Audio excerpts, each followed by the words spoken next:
Welcome everyone to the very first episode of Who Is.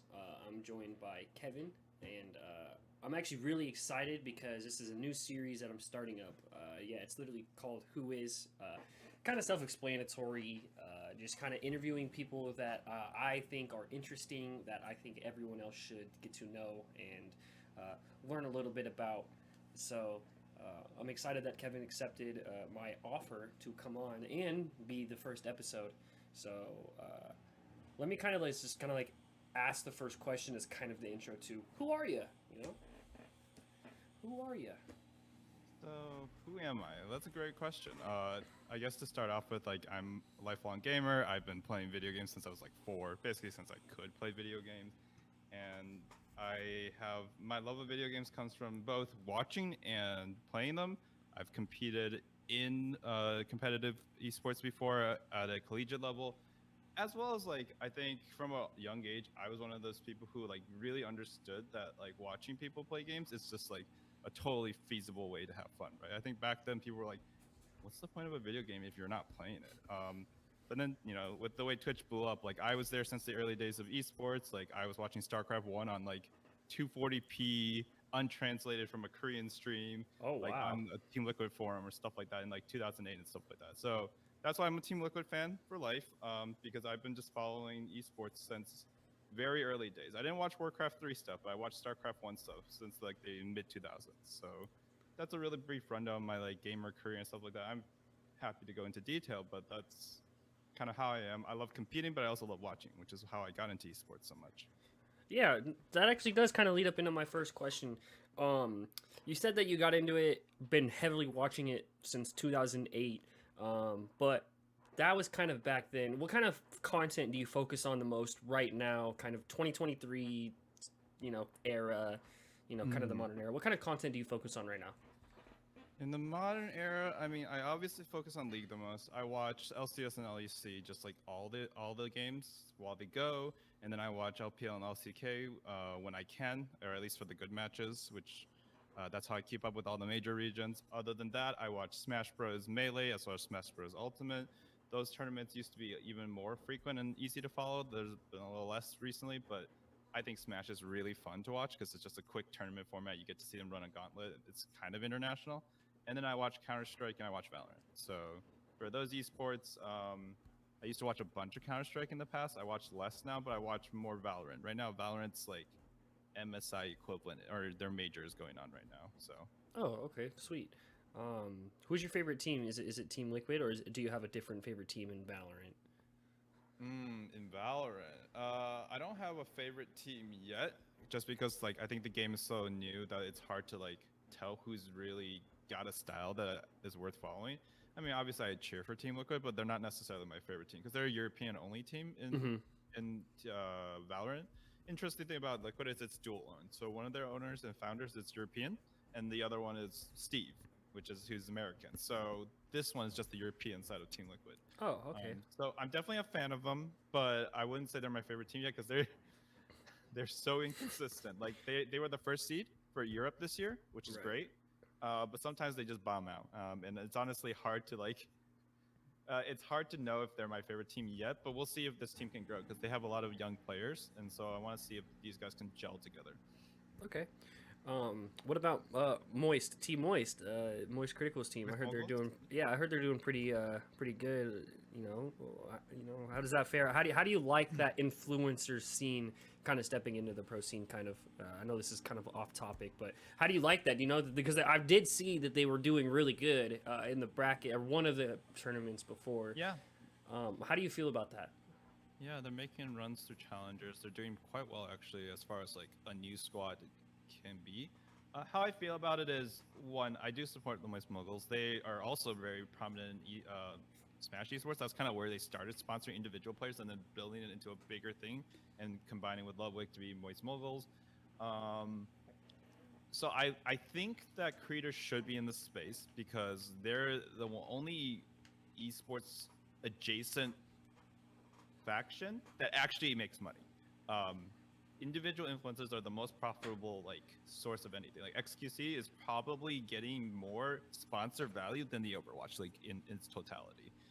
So because like XQC gets similar viewership numbers, right? But it's just him. He might have an editor. He might have a couple. Maybe he has two editors. I don't know.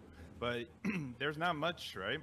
That Right. goes into it. It doesn't cost much, but people pay way more when you're within an influencer. Like even as a Liquid fan, I've only bought a couple jerseys and like stuff like that throughout the years, just because like honestly, a lot of the stuff they put out until recently wasn't that compelling to me. Um, but esports fans, the fact of the matter is, even us super fans like aren't that compelled to pay, and there aren't that there aren't a lot of good ways to pay money and like support. And there's Liquid Plus, there's like Cloud9 has other stuff too, but like we don't have a lot of reasons to pay. But influencers, they have sponsors. They're like generally there's some cool stuff out there. There's like the Ridge wallets, the Vesties, the Squarespace. Like some people will use them. We can debate how good those products are, but people will use them and people will pay money. I worked in online marketing for a while, so I can actually see like how worth it is each investment field. Esports is one of the least worth it. Like when you slap a like a Verizon or a T-Mobile thing on someone's jersey in esports, like how many people of our age are actually like thinking, yeah, because Busio has that on his shirt, I'm gonna go to T-Mobile. Like, it's almost non-existent, right? Right. So I think that's a nice natural step. However, Moist Moguls right now, they're only playing Challenger. It's the same with Disguised Toast. They're all playing the tier 2 or 1.5 leagues. They're not in the big leagues yet. And I think what is important is that these guys need to have a long-term commitment. Like if you do it for 1 year, that's great content. But that's just like when people buy like, I think there was like this story about some influencer. It wasn't, who was it? It was like one of the Pauls, and they bought like a pig, right? Like a baby teacup pig, and they're like, oh look all these cute pictures. Look how cute my pig is, and then they like abandoned it or whatever when it got bigger. I don't want that to be esports. I don't want you to be like, this is my pet project. I made a lot of cool content. I got a lot of stream viewership, but I see it declining, so I'm out. That would be even worse because then you put the impression on your viewership like, oh, esports is lame. Esports is just burned money, haha. Which is like, guys, if you follow regular sports burn money all the time. My favorite soccer team is Barcelona FC, and they're like one of the most successful orgs out there historically. They're like $500 million in debt plus. So it's like, come on, guys. It's esports burning money doesn't necessarily mean it's doomed to fail. Okay, we need to figure out a way to make it a sustainable flow and like have generations of like fans. We can't have like a TSMB, the biggest org ever, and then die in 10 years. That's not acceptable for the long-term health of the scene. Right. Well, I'm kind of gonna change gears from that. I found you from the All In podcast, but how did you find the All In podcast or the group of guys that you're with? Yeah, I mean, I think it was a pretty normal story. Most of us who are in All In podcast, we used to just always use Reddit. Reddit was like the hub of all League community stuff, even more so 4 years ago, I would say. Or was it 4 years or 5 years ago? 4 years ago. And so what happened was League Dad had always been doing his the League Dad content. That's why he actually had his own channel. He had his own like following already, and he did Twitch streams. And he was trying to start up a podcast, right? And so he put a Reddit post out there. It was very innocuous, and it actually got some traction. And I remember that Zyrene at the time actually jumped in on the thread and was like, hey, I'd be down to... Zyrene infamously at this time had just been removed from the Riot broadcast because he overslept for playoffs at World. And so they removed him, and then he just, I guess he retired afterward, or maybe he was told to leave. I don't know what the decision was, but he was like, he joined that thread, and he was like, hey, I'm interested in this podcast you're starting. I'm like interested to either guest star or maybe become a co-host. And for me, I was like, at the time I was starting to ramp up in my professional career. I was like, what's the best way to hear yourself speak, you know, how you present information, like become more interesting, just become more polished, right? I think it's a podcast where you have other people listening to you, giving you feedback in the YouTube comments or whatever platform they give feedback and reviews and stuff like that. So I decided to join because I think I've done casting before in terms of just like amateur scene stuff in Valorant and League, or just like in-person tournaments when I was in college.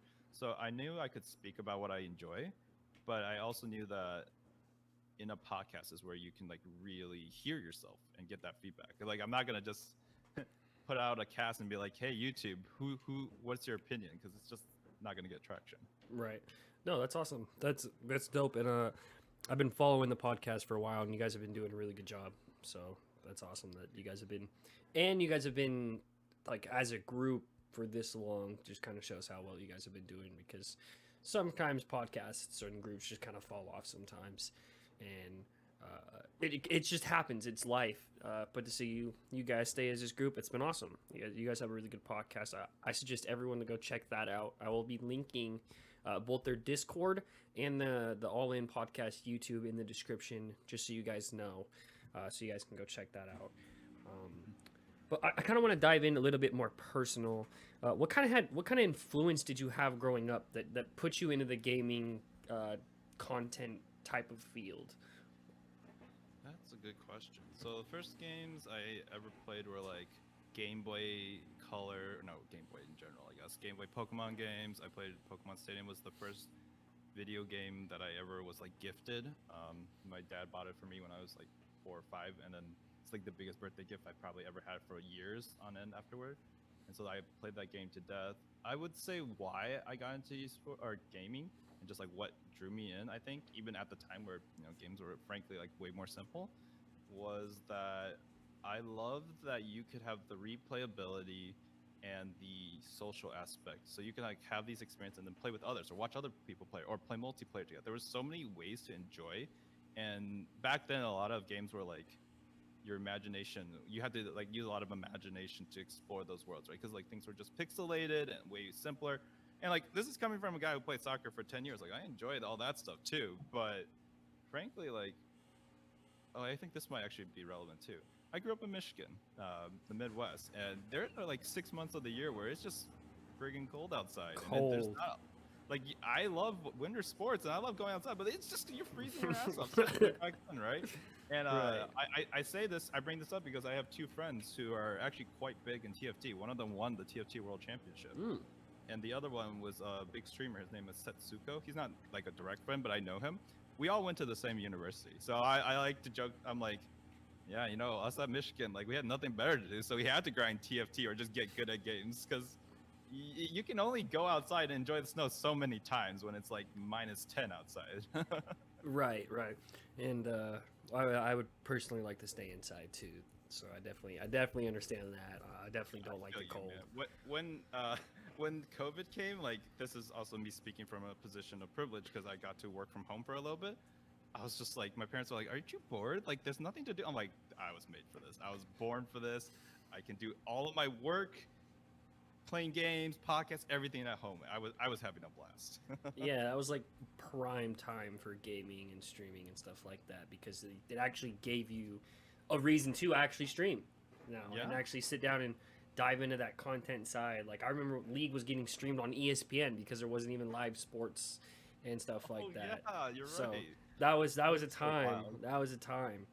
I think that was our chance as NALCS to really grow it, and they kind of botched it. But it was Just- definitely a special time. I actually streamed I did a challenge to myself where I streamed every day for a year during Oh. COVID's first year. I actually have my own stream, but I don't do it often anymore just because uh, it was mostly just too much work to set up the stream every time, and I was just like, okay, Fair enough. enough.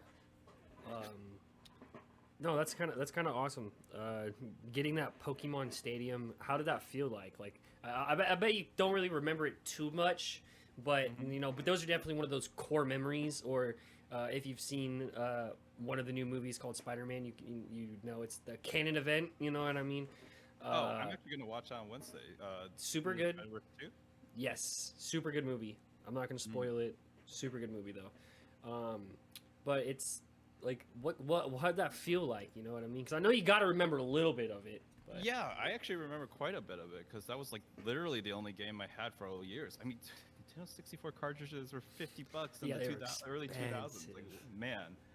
So my family, just very brief context, like growing up, we didn't have a lot of money. Like we just didn't. So this was like a huge birthday gift. This was something that I really cherished. I played the shit out of it. I played it with my little brother once he got old enough. My dad even played it a little bit with me back in the day when we were kids. So like it taught me how to play strategy games because like yeah, Pokemon's simple, but Gen 1 was kind of a mess. There were a lot of mechanics. There were a lot of stuff as a small kid I just didn't understand. So I learned quick math. I learned just like how to plan, how to do strategy. And I also just learned how to be grateful for a gift as well cuz like I don't think I've ever played anything else for so long. even like when the GameCube came out or like the Xbox 360, I was still playing Pokemon Stadium a lot. Just like for fun, I'll play mini games. I'll just like play with my brother. And by then I had a few Nintendo games, but it really taught me like the value of like a good game, like a game that's replayable. And that's something that I think is a little bit dying these days, where like a game comes out and it's like, what's the next trend? What's coming out in 6 months? For me, I'm still happy to play like some games for a long time as long as I like them. And I'm a lot pickier with my games, even though I guess as an adult, a working adult, I could buy more games. I like to enjoy the games I play and really finish them. So that's something that I remember. I actually want to play Pokemon Stadium once more. On the Switch has like this online service that lets you play the old Nintendo games. I want to try again and see like, all right, can I actually like beat this game? Because as a kid, I could never beat the Elite Four in that game. It was just too hard. I was like, bro, I have no idea how to do this. I challenge you to do it, and I'll challenge you to stream it if you can. I'll challenge you to that. I just need to buy the online like expansion pack or whatever and find some time to actually play it and then get my ass kicked. Fair enough. Fair enough. No, that'll be dope. That's it'll be kind of, what is it? Nostalgic too for you. For sure. So it's that'll be dope. Keep me updated on that for sure. Will do. You have already kind of answered this question earlier. I'm still gonna ask it, but I'm gonna ask it more of like a in-depth question. Have you tried to go pro in gaming? And you said you've gone collegiate and you've played. What game was it, and how did that kind of traction? Yeah. So I played League of Legends. Is it 2014 or 15? I played on the University of Michigan's premier team, so the team that's competing in ULOL or CLOL, whatever they called it that year.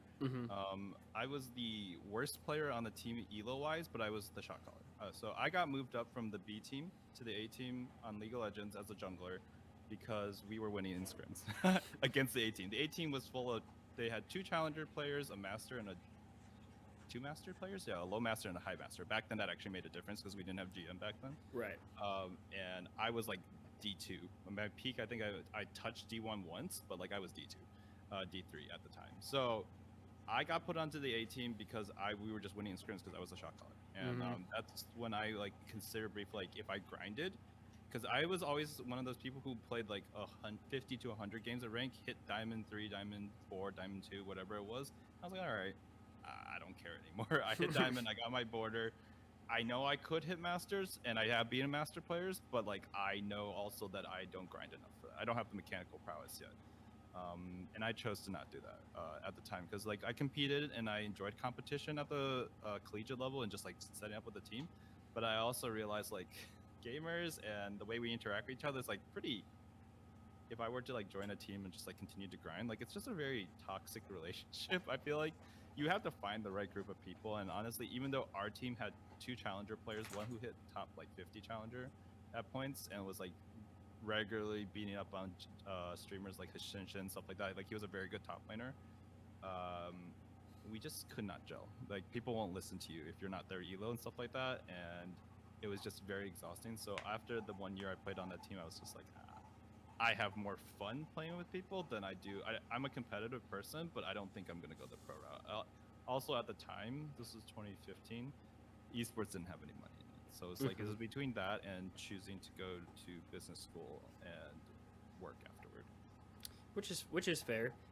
Would you try to go pro? Like if you had the chance right now, would you try to go pro in any game? It doesn't have to be League of Legends. It could be any game. Would you take that chance, or you kind of just would you rather make the content side, kind of just stick with the podcast stuff like that? What would it be? Great question. If I had the requisite skills, wherever game it would be, and with the life experience I have up to this point, yes, I would go pro.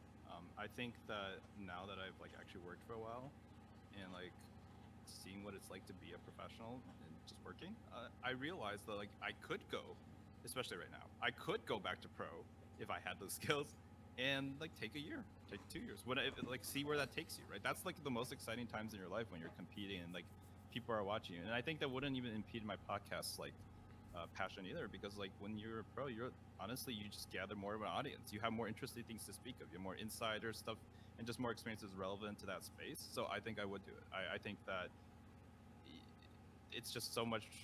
There's so many opportunities you can find, so many connections you can make. And sure, even if it doesn't go well, like you have great stories to tell. Like I was top 50, top 10, whatever, in something in the world or in my country or in my continent. That's absurd to think about.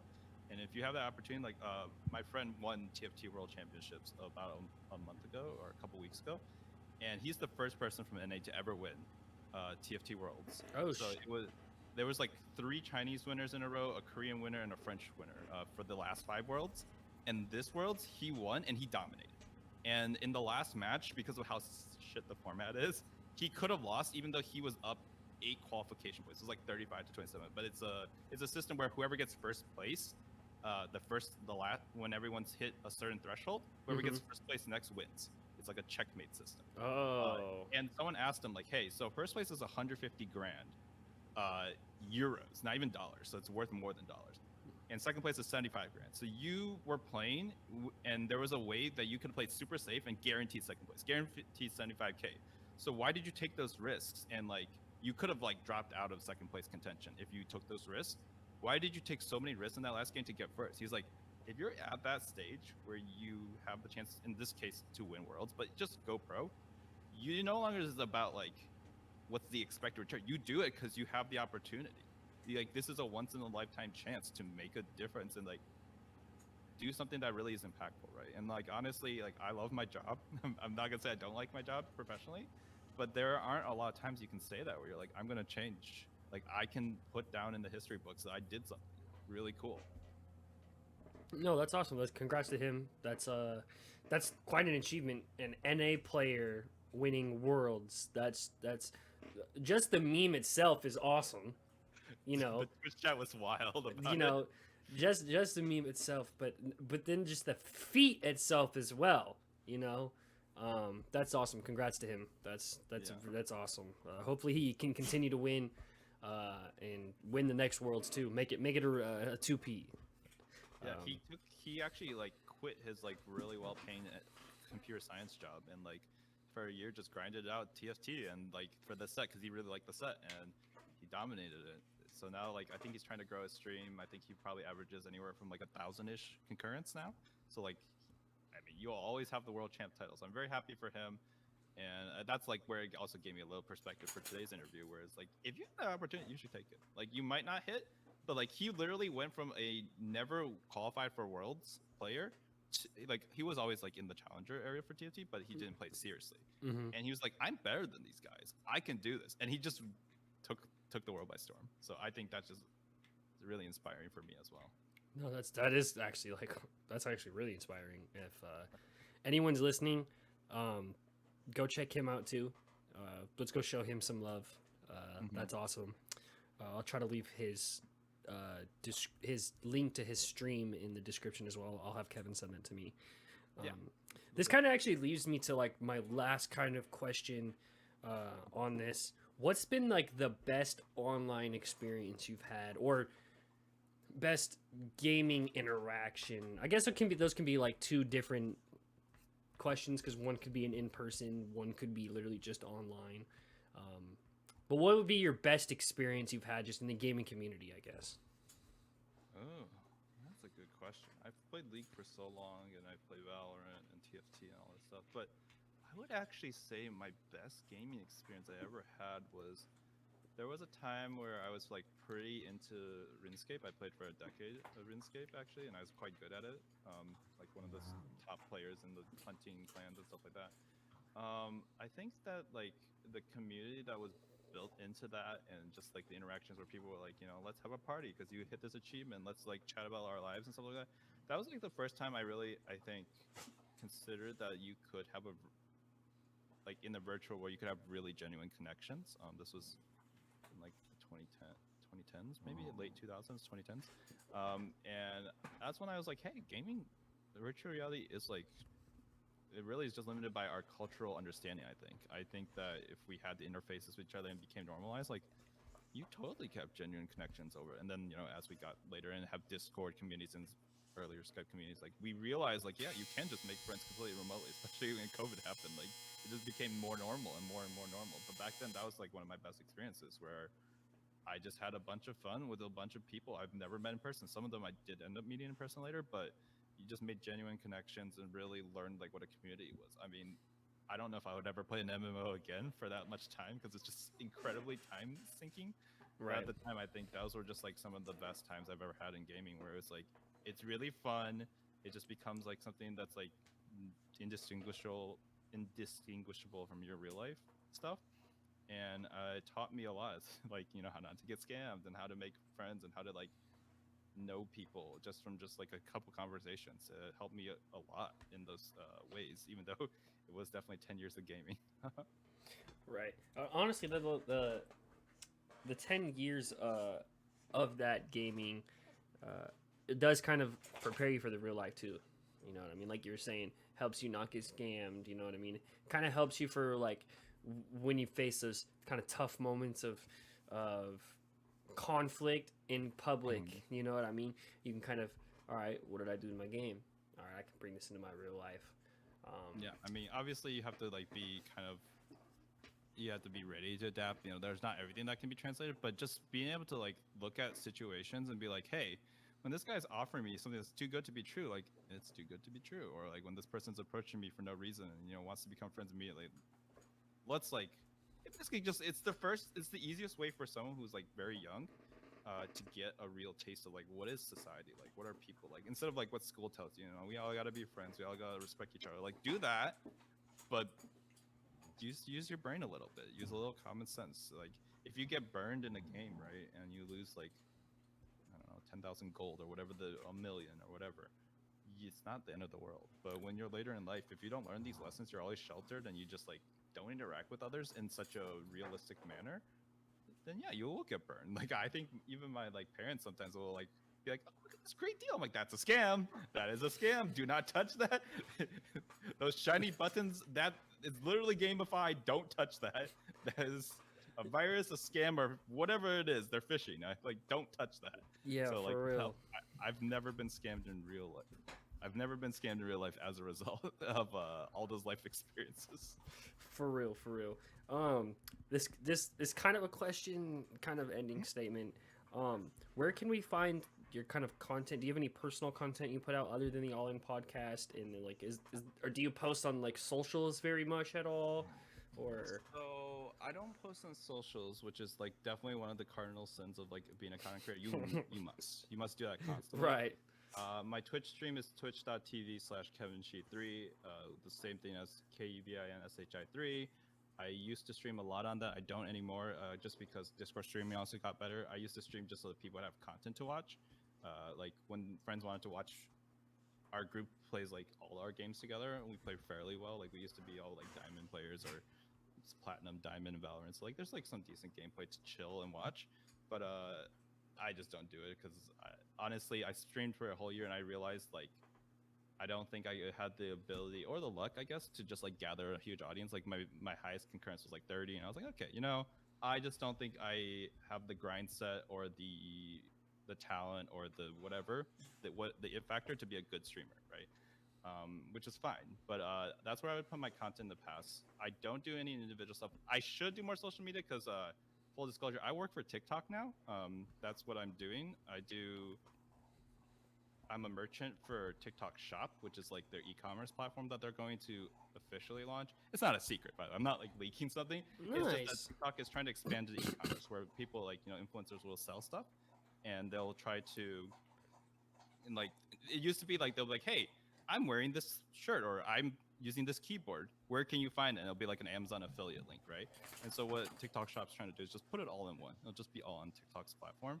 I'm actually a real cool thing is I might be working with Team Liquid and some other big teams in the Oh, future. dude, that'd be sweet. Just to get their presence on our website, right? The thing is that like esports is suffering everywhere right now. So Mm-hmm. on the one hand, they're definitely looking to monetize in more spaces and like get their merch out there. Like they can get creators and players like on TikTok and just like directly link products. The problem would be, I think that everyone's also hurting for money. So marketing budgets and like your ability to like try out new things is also getting hurt. So if it happens, I'll let everyone know because like I'm really excited to work with Liquid. I'm already in email channels with them. But if it doesn't happen, I mean, there's also 100 Thieves, C9, like the other big players in the space that we're trying to look to. Sentinels, like people we're trying to get attention from, which we can because we're TikTok. Mm-hmm. But whether they can do a good job selling online is a whole different Right. And whether their fans buy anything is also a whole different thing. I really think that like we missed a time where everyone was super eager to buy double F t-shirts and like Bjergsen like merch. Like, dude, a TSM Bjergsen like whatever.